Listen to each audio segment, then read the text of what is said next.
qualified to be in God's presence? Basically, are you qualified to be in God's presence?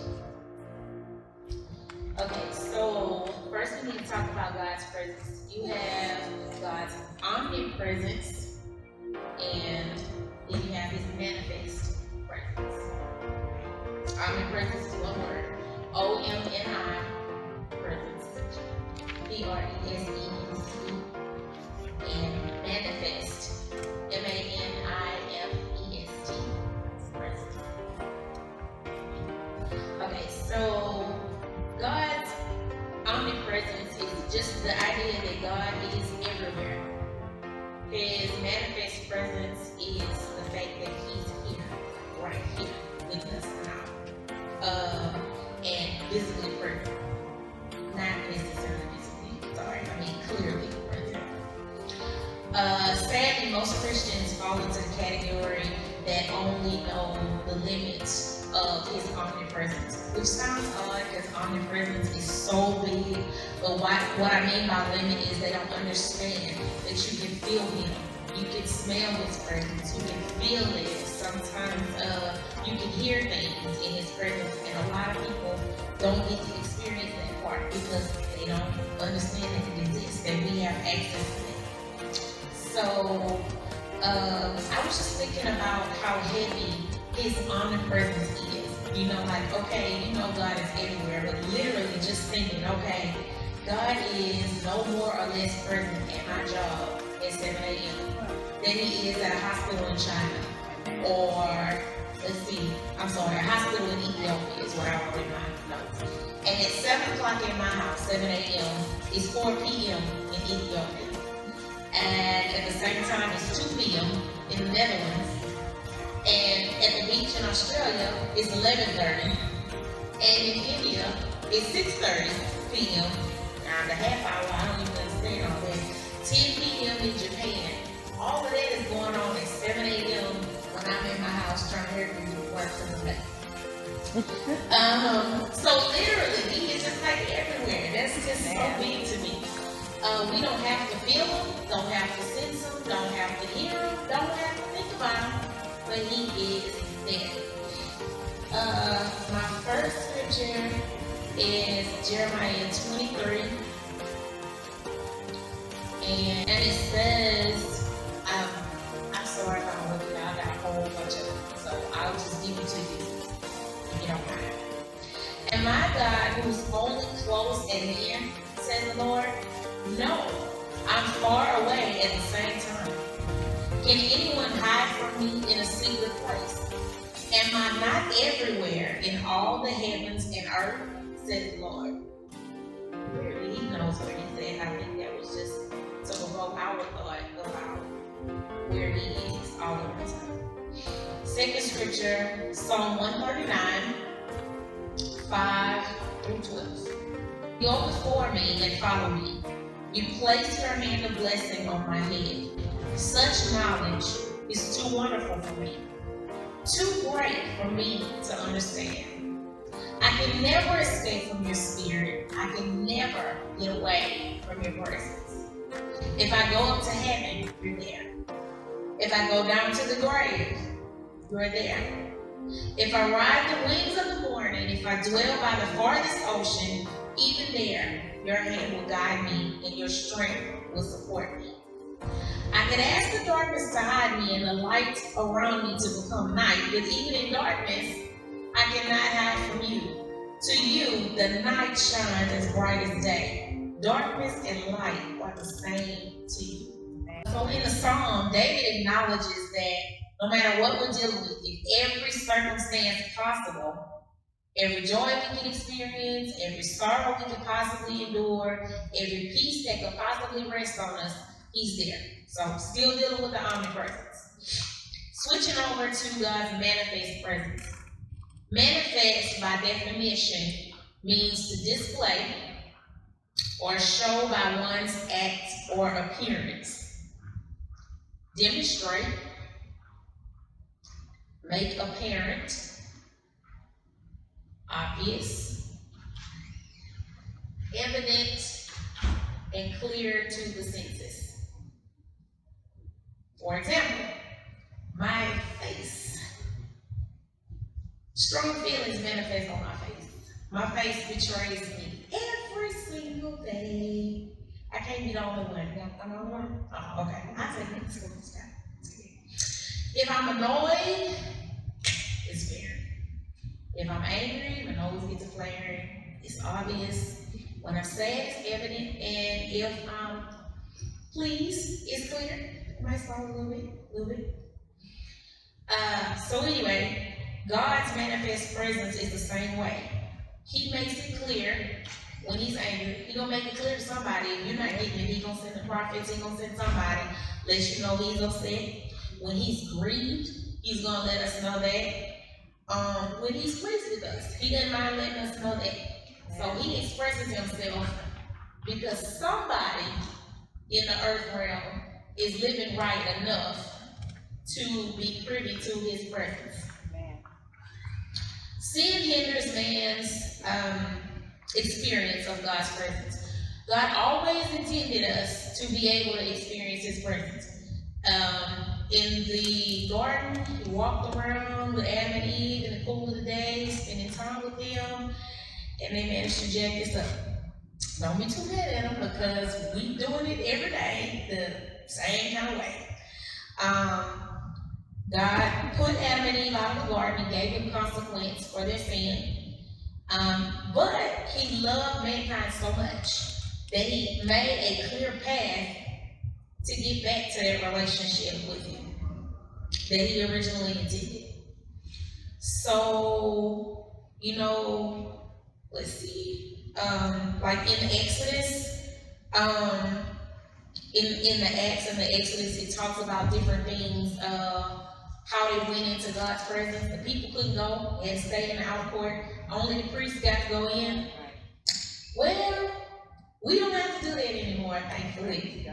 We don't have to wait as spectators in the outer court, watching, hoping that the priests don't have to get dragged out by a rope.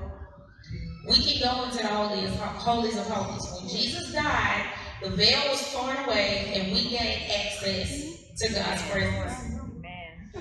God's manifest presence should definitely bring about life changes. If you are experiencing his manifest presence, there's no way that you can stay the same. It says a lot about the interesting shape that we're in, because I've spent some time in and out of God's presence all my life, and I'm still interested. But that's okay. We're working in progress. Thank God he loves us that much. It doesn't mean you ever arrive at complete perfection, but by God's grace, you can try. You can strive. God's presence should make you acutely aware of any sin that you have in your life. He should highlight it to where you can see it. If you want to know because you are clueless, ask him. He does not mind sharing. He has been sharing quite a few things with me as of late. The church's job is essentially to prepare people for God's presence.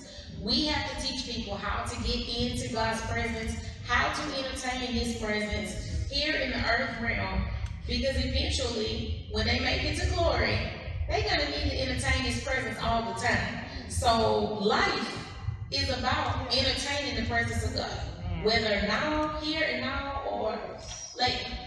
We got to get to it. You may hear Pastor Mary say, "Oh, God is here." And you may be thinking, he's everywhere. Yeah, he is. But she's experiencing that manifest presence. She knows that his presence has just stepped into the room. Sometimes it's a cooling sensation. Sometimes it's a warmth. Sometimes we feel like a burning. You may feel a wind blow. The ruach of God may blow through. Sometimes we hear sounds. And sometimes we smell a certain aroma. But the closer you get to God, the more sensitive you'll become, and you'll get all these telltale signs. Okay, the next scripture is Exodus 3, 1 through 6. And I'll just go ahead and read through it. One day Moses was tending the flock of his father-in-law Jethro, the priest of Midian. He led the flock far into the wilderness and came to Sinai, the mountain of God. There the angel of the Lord appeared to him in a blazing fire. Moses said to himself, "Why isn't that bush burning up? I must go see it." When the Lord saw Moses coming to take a closer look, God called to him from the middle of the bush, "Moses, Moses." The fact that he called his name twice indicates that he really wanted his attention. So not only did he get to see something, he may have smelled something. He heard God call his name twice. You'll notice that he felt the need to come closer. He was drawn. The Bible says that he draws us. We don't have the ability really to draw anybody. You could try, but you can't make them stay. Only God can call somebody's name 2 good times and get their attention. "Here I am," Moses replied. Now you know God knew where he was. He didn't call him because he didn't know where he was. "Do not come any closer," the Lord warned. When you are in the manifest presence of God, he's going to give you extremely specific directives. When you're dealing with a situation, he's going to tell you how far to go with that. How, far back you need to stay, or you can go in a little bit closer. And as you're trained to listen to him, he can trust you with more because he knows that you know when to stop. God spent a lot of time with Moses. He had been with Moses, but here he chooses to manifest himself out loud and visually. I get the impression that had not happened before.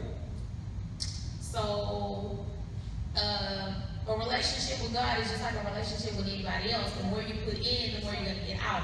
If Moses had not bothered to spend time with God, even when he maybe wasn't experiencing something manifest, appreciating his omnipresence and, talking to him like that, whether he was, answering back or not, because in these days, God didn't really seem to do as much talking as he does today. He used to be silent, give people a silent treatment for like 200 years. So imagine that Moses was ecstatic that God was talking to him out loud at this point. So God says, "Take off your sandals, for you're standing on holy ground. I am the God of your father." So there's some more instruction. Not only he told him don't come closer, there he says, "Take off your shoes because you're standing in a holy place. I am the God of your father, the God of Abraham, the God of Isaac, and the God of Jacob." When Moses heard this, he covered his face because he was afraid to look at God. I think when he was afraid, I don't think he was afraid like terrified. I think he was just acknowledging the great vast power and reverence for God. And if we read on, you'll find that Moses' face was changed that day. So he was physically changed from this experience, which indicates again that anytime you're in the manifest presence of God, you literally are not able to stay the same. God manifested himself in human form when he came down to earth. If you go to John 1 and 14, again, you don't have to go if you don't want to, because I know I'm reading through kind of fast. John 1 and 14. Sorry, not sorry. "So the Word became human and made his home among us. He was full of unfailing love and faithfulness. And we have seen his glory, the glory of the Father's one and only Son." So this is the Father coming down in human form. That's a manifestation. In Acts 2:2-4, the Holy Spirit manifests himself to Christians in the upper room. Yeah. Suddenly there was a sound, there's that sense of sound, from heaven like a roaring of a mighty windstorm. And it filled the house where they were sitting. Then what looked like flames or tongues of fire appeared and settled on each of them. That made me feel like nobody got left out. And everyone present was filled with the Holy Spirit and began speaking in other language. So here today, if you don't speak in other tongues, that doesn't mean you're not filled with the Holy Spirit.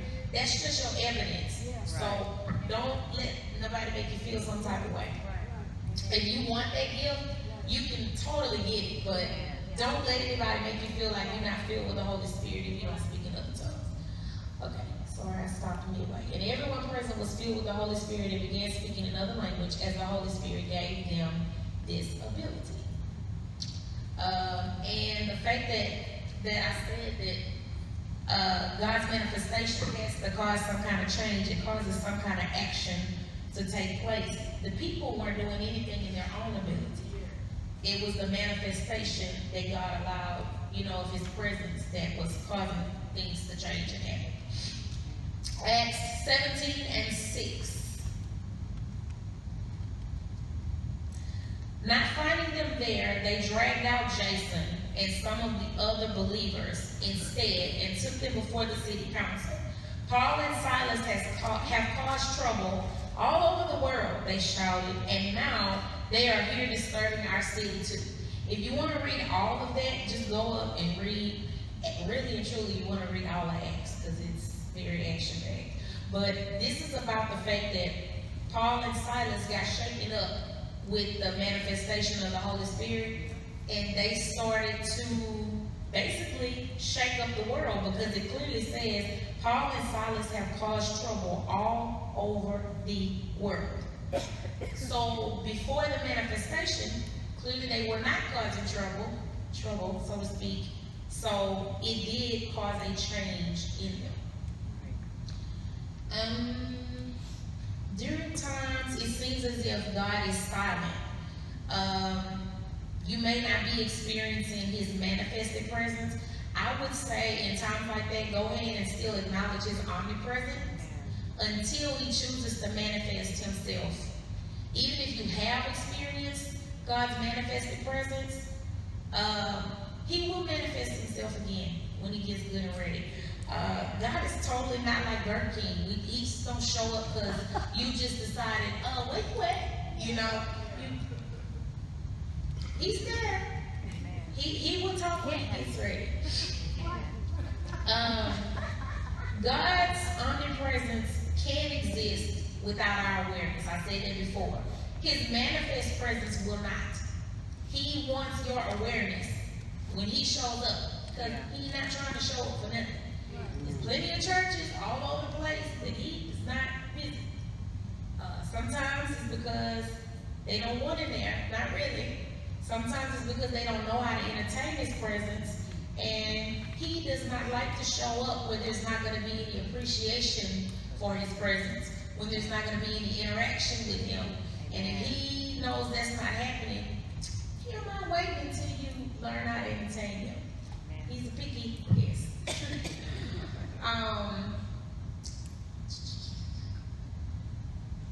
When the manifest presence of God is a gift that requires full awareness of him, because we have to be aware, because he uses that time to awaken us to biblical truths and realities that he wants us to understand. If we're not paying attention, that's why he's waiting for us to be ready for these truths and realities. We're made aware in 1 Corinthians 6:19 that we actually do have full access to God's presence.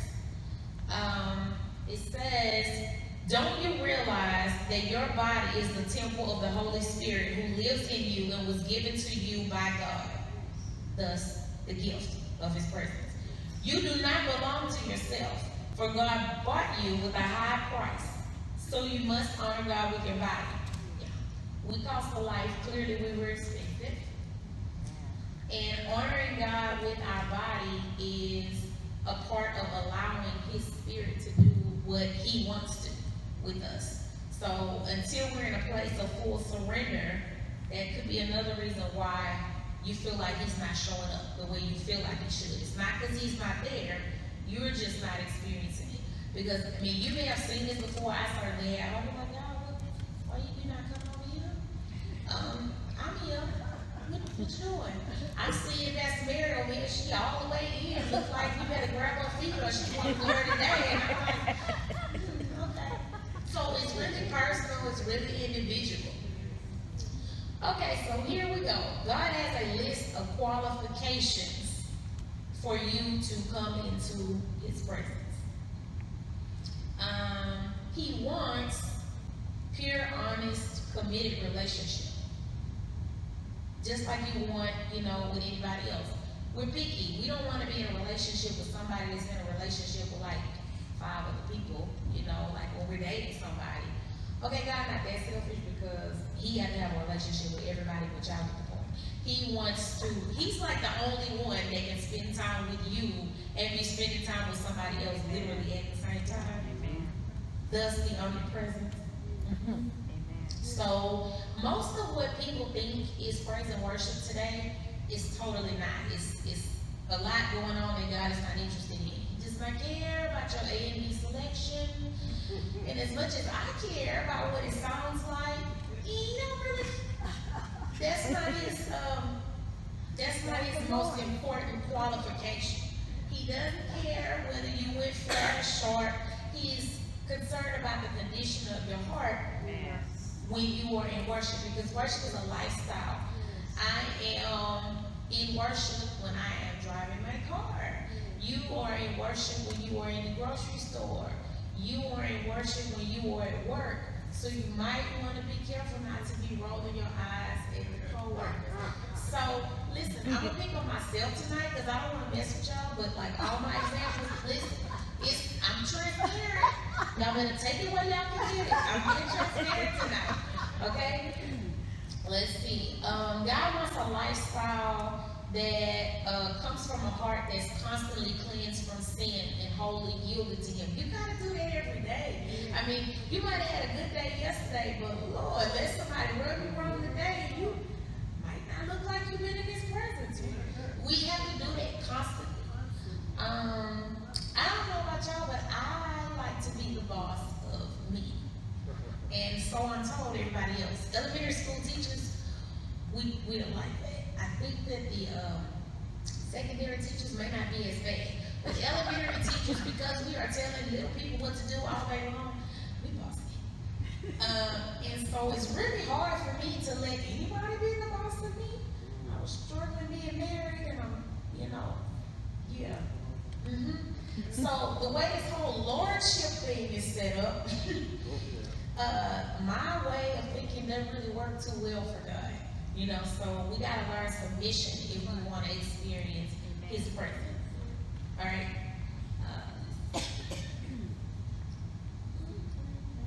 Oh, I'm sorry, I skipped something. I skipped a scripture. You guys can write it down and I'll read through it real quick.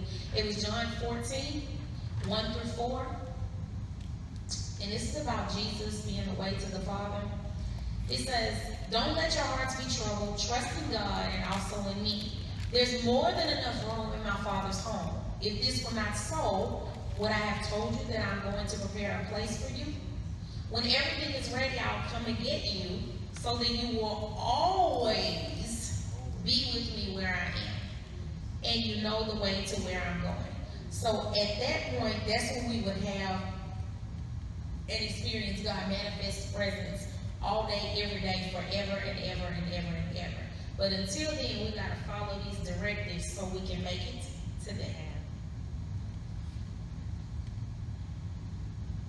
Whatever is in our heart and what we say and do really need to match. So again, I'm not going to try to stomp nobody else's toes. I'm going to get me. So I came to the conclusion that this is some of the stuff I can't do. I cannot go to the Kroger sale on Tuesday real quick before the sale switch on Wednesday, the next day. I'm a couponer. Anybody that doesn't know? Yeah. I can't do that and then use a coupon that is not for the item just because it'll work, because that's my integrity. I've done it before. I can't do that and then on Wednesday I will come to church and just be comfortable being an altar attendant. Because I'm being dishonest. I'm being dishonest with myself. God saw it.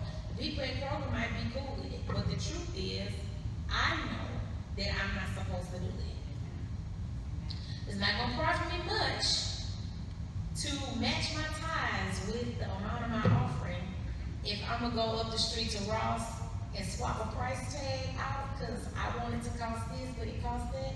I can't do that. I cannot teach about integrity in leadership class and then backdoor and conveniently be dishonest when I take my kids to the movies and I want to try to get London a cheaper ticket and say, she's a little kid. Yeah, London 15. I can't pretend like she's 12. And it's not because she could look like she's 12, but that's not integrity. Righteousness has to literally be integrated into every area of our lives. The closer you get to God, you realize there is no wiggle room because you know better. And when you know better, you have to do better. It's not a good idea for me to be Sister Delightful to the elderly gentleman that I work for, and then I decide when one of my parents need me to do something. I can't do that. I can't, yes ma'am, my co-workers, like the older ones that I really, really like, and I want to be respectful to them. I can't be all super respectful to them and then I roll my eyes when my principal come through because she didn't work with my nerves. I can't do it. And we like to sing the Tasha Cobb song, like, he knows my name. He knows my name. Guess what? He knows more than your name. He knows your thoughts. He knows our hearts. He knows everything. Everything. And so, this life of ours, it's probably been everything from a sitcom to a telenovela to, a drama, a comedy, everything our life has been, but he knows all of that. So we might as well go ahead and be real. So I have six principles for being qualified to be in God's presence. I hit y'all with all the bad stuff, now here I come with some good stuff. These are the directives. Number one, we have to be as he is. If we want to live in his presence and actually have our being in him, we have to be as he is. He is integrated into his own thoughts, words, and actions. He cannot lie. He's incapable of pretending, being fake. How come we can do that? We're not spending enough time trying to be in his presence if we're still able to do that. We have to integrate him in every area of our lives. We got to keep him on our minds, in our words, in everything we do. We're human, but by his grace, we can totally be our best self possible. Number two, God's holiness rubs off on us as we spend time with him. You can't expect to get more like God if you don't want to spend no time with him. Birds of a feather tend to fly together. If you hang out with the complainers, eventually you're going to find yourself complaining. You entertaining gossip and empty talk, pretty soon you're going to be on that bandwagon. Even if you just allow yourself to listen, pretty soon you jump on. We become holy by associating with holiness, and that does not equate to hanging out with church folk. That's not what I mean. We got to spend quality time with God. We got to read the word. We got to learn how to sit in absolute stillness, quietness, listen to what he's saying. Listen to some praise and worship. But sometimes we got to learn how to listen to just the quiet and see what his still, small voice is saying to us. Number three, we have to remember that uncleanliness of the heart pollutes our life. Next scripture is Leviticus 20, 7 through 8. So set yourselves apart to be holy, for I am the Lord your God. Keep all my decrees by putting them into practice, for I am the Lord who makes you holy. Yeah, so that's your clue. We can't do it. He makes us holy. If we are not spending time with him, we can't unpollute our own life. It's like not even a possibility. Mark 7, chapter 7, verses 14 through 23. And this one is long, but you may want to go back and read it later because I'm reading kind of fast. Then Jesus called to the crowd to come and hear. All of you listen, he said, and try to understand. To me, the fact that he said try to understand means that you're probably not going to grasp this the first time, but please try. It's not what goes into your body that defiles you. You are defiled by what comes from your heart. Then Jesus went into a house to get away from the crowd, and his disciples asked him what he meant by the parable he had just used. Don't you understand either? He asked. Can't you see that the food you put in your body cannot defile you? Food doesn't go into your heart. It only passes through the stomach, then goes into the sword. By saying this, he declared that every kind of food is acceptable in God's eyes. And then he added, it is what comes from inside that defiles you. For from within, out of a person's heart, come evil thoughts, sexual immorality, theft, murder, adultery, greed, wickedness, deceit, lustful desires, envy, slander, pride, and foolishness. All these vile things come from within. They are what defile you. So you can't blame other people for what you got going on. That's in there already. Spending time with God is the only thing that's going to get it out. So you have to recognize that uncleanness of the heart is what pollutes our life. Number 4, truth with God and our fellow man is required of those who want God to come and stay.